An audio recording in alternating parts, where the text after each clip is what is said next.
दक्ष police news, पहिले खाकी मग बाकी।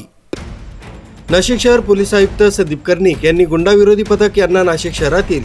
गंभीर गुन्ह्यातील पाहिजे आरोपी, टवाळखोर कारवाई व अवैध शस्त्रे बाळगणाऱ्या इस्मांवर लक्ष ठेवून कारवाई करण्याबाबत आदेशित केलं होतं। त्या अनुषंगाने पोलीस उपायुक्त किरण कुमार चव्हाण, सहाय्यक पोलीस आयुक्त संदीप मिटके यांच्या मार्गदर्शनाखाली गुंडाविरोधी पथक नाशिक शहरात अवैध शस्त्रे व सराईत गुन्हेगार चेक करून त्यांच्यावर वेळोवेळी कारवाई करीत आहे। दिनांक 16/6/2026 रोजी नांदूर नाका परिसरात एक इसम गावठी कट्टा घेऊन फिरत असल्याचं गुंडाविरोधी पथकाचे पोलीस अंमलदार राजेश राठोड यांना मिळालेल्या गोपनीय माहितीच्या आधारे गुंडाविरोधी पथकाचे प्रभारी अधिकारी संदीप पवार यांच्यासह पोलीस पथक नांदूर नाका परिसरात शोध घेण्यासाठी गेले असता मिळालेल्या बातमीप्रमाणे हॉटेल राजगड नांदूर नाका इथल्या पार्किंगमध्ये संशयित इसमास शिताफीनं ताब्यात घेऊन सचिन सिद्धेश्वर दवंडे, वय 28 वर्ष, राहणार dream residency, A wing, flat number 7, Vidyanagari jail road याच्या कमरेला एक गावठी कट्टा व एक जिवंत काडतूस असं मिळून आल्यानं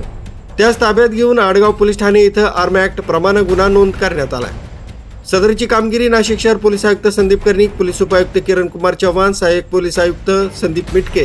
यांच्या मार्गदर्शनाखाली गुंडाविरोधी पथकाचे प्रभारी अधिकारी संदीप पवार, विजय सूर्यवंशी, अविनाश देवरे, प्रदीप ठाकरे, सुनील आडके, राजेश राठोड, अक्षय गांगुडे, गणेश भागवत, राकेश राऊत, कल्पेश जाधव, सुनीता कवडे यांनी संयुक्तिकरित्या कामगिरी पार पाडली। राजदीप शिंदे, दक्ष पोलीस न्यूज, नाशिक।